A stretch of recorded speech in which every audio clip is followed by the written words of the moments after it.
17 अक्टूबर सन 2022 को इफ्को चौक गुरुग्राम हरियाणा में एक लड़की की लाश सूटकेस में निर्वस्त्र हालत में मिली। 1 साल पहले हुई थी लव मैरिज। पति ने ही अपनी पत्नी की हत्या कर लाश को एक सूटकेस में बंद कर बाहर फेंक आया। दोस्तों, आज की सच्ची घटना है हरियाणा के गुरुग्राम की। इस कहानी की शुरुआत होती है उत्तर प्रदेश से। यहाँ रहने वाले राहुल और प्रियंका एक दूसरे से बहुत प्यार करते थे। उन दोनों का प्यार धीरे धीरे इतना बढ़ गया था कि वो एक दूसरे के लिए कुछ भी करने को तैयार थे। साथ जीना और साथ मरना चाहते थे। वो एक दूसरे से शादी करना चाहते थे और जब ये बात वो घर वालों को बताते हैं तो राहुल और प्रियंका के घर वाले इस शादी से मना कर देते हैं। जिसके बाद राहुल और उसकी प्रेमिका घर वालों के खिलाफ जाकर शादी करने का फैसला करते हैं और फिर वो शादी कर भी लेते हैं। इसके बाद राहुल कुछ पैसे कमाने के लिए प्रियंका को लेकर हरियाणा के गुरुग्राम आ जाता है, जहां उसे एक प्राइवेट कंपनी में नौकरी मिल जाती है और उसकी सैलरी होती है 12,000 रुपए। लेकिन दोस्तों, जैसे कि आप जानते होंगे कि आज के समय में किराए के मकान में रहकर इतनी सैलरी में घर का खर्चा चलाना कितना मुश्किल होता है। और फिर उसकी पत्नी की डिमांड ऐसी थी कि जिसको वो पूरा करने में सक्षम नहीं था। कभी वो गहने मोबाइल की मांग करती तो कभी कुछ तो कभी कुछ। इन दोनों में इस बात को लेकर अक्सर झगड़ा हुआ करता था। इन सब बातों से परेशान होकर राहुल ने फिर ऐसा कदम उठाया जिसने भी सुना हैरान रह गया। फिर एक दिन झगड़ा इतना बढ़ गया कि राहुल ने प्रियंका की हत्या कर दी और वो हत्या इतने बुरे तरीके से की गई थी कि देखने वालों के भी रोंगटे खड़े हो जाएं।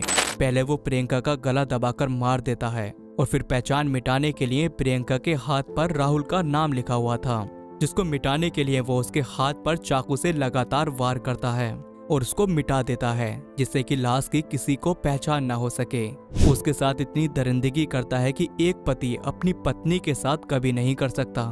फिर वो एक बैग लाता है जिससे कि लाश को उसके अंदर भरा जा सके, लेकिन प्रियंका की लंबाई ज्यादा होने की वजह से वो बैग में नहीं आ पा रही थी।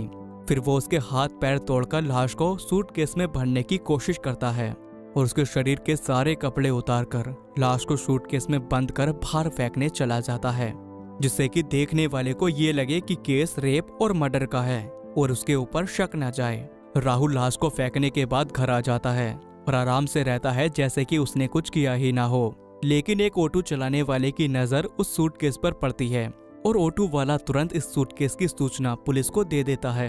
वहां जाकर जब पुलिस उस सूटकेस को खोलती है तो उसमें एक लड़की की लाश नग्न हालत में मिलती है, जिसके शरीर पर कोई कपड़ा नहीं था और उस लड़की के प्राइवेट पार्ट पर भी चोट के निशान थे।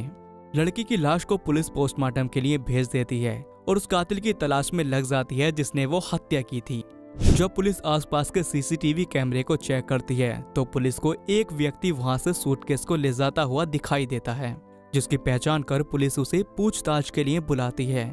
जब पुलिस को पता चलता है कि वो व्यक्ति और कोई नहीं बल्कि प्रियंका का पति है, तो पुलिस उससे सख्ती से पूछताछ करती है। पहले तो वो इधर उधर की कहानी बताता है, लेकिन पुलिस के सामने उसकी एक नहीं चलती और फिर वो सारा सच बता देता है जो उसने अपनी पत्नी के साथ किया था। फिर पुलिस ने उसको गिरफ्तार कर जेल भेज दिया।